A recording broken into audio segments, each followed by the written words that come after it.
Genesis 15.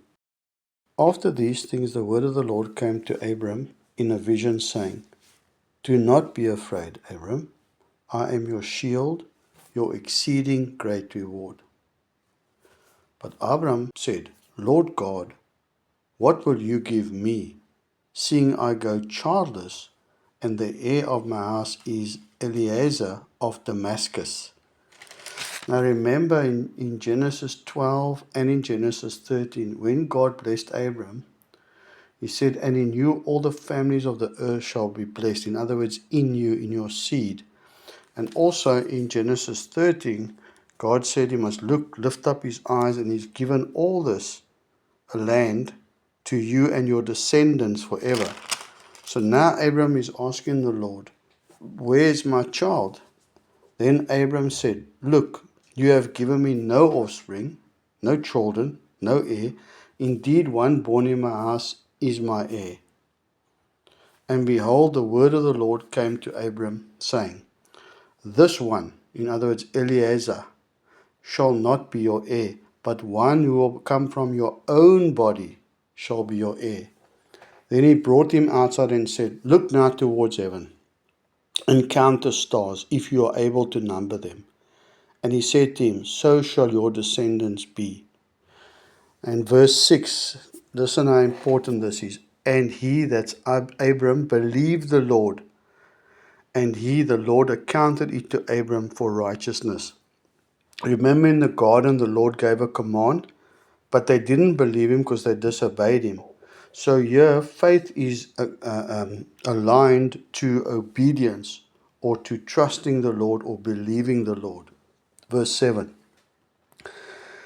Then he said to him, that's God, says, I am the Lord who brought you out of Ur of the Chaldeans to give you this land to inherit it. And so Abram says, Lord God, how shall I know that I will inherit it?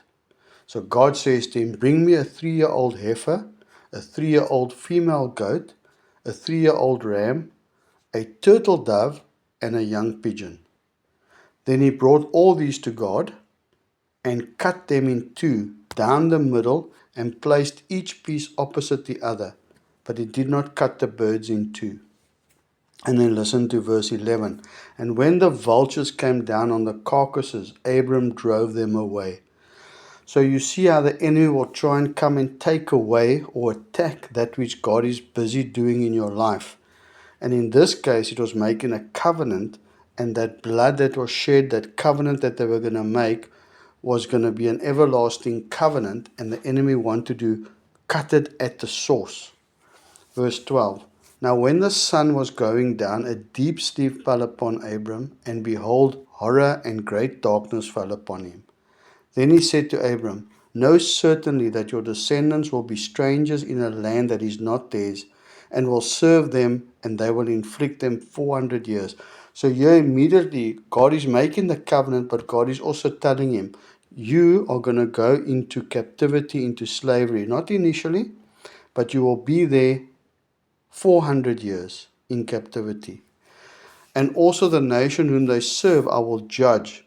Afterwards they shall come out with great possessions. In other words, that nation who happened to be Egypt, he's going to judge them. And you know about the 10 plagues. But then they left with the inheritance and the possessions that the Egyptians gave them.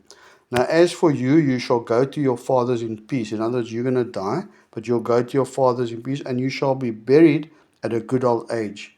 But in the 4th generation they shall return here, for the iniquity of the Amorites is not yet complete. So in other words, God also gives an opportunity to those people sinning to fill up their sin, so that when judgment comes, it's a just judgment. And it came to pass, when the sun went down, it was dark, that behold, there appeared a smoking oven and a burning torch that passed between the pieces. On the same day the Lord made a covenant with Abram, saying, To your descendants I have given this land, from the river of Egypt to the great river, the river Euphrates. So from the Nile to the Euphrates. And the Canaanites, the Kenizzites, the Cadmonites, the Hittites, the Perizzites, the Rephaim, the Amorites, the Canaanites, the Girgashites, and the Jebusites. In other words, I've given these nations into your hand as well.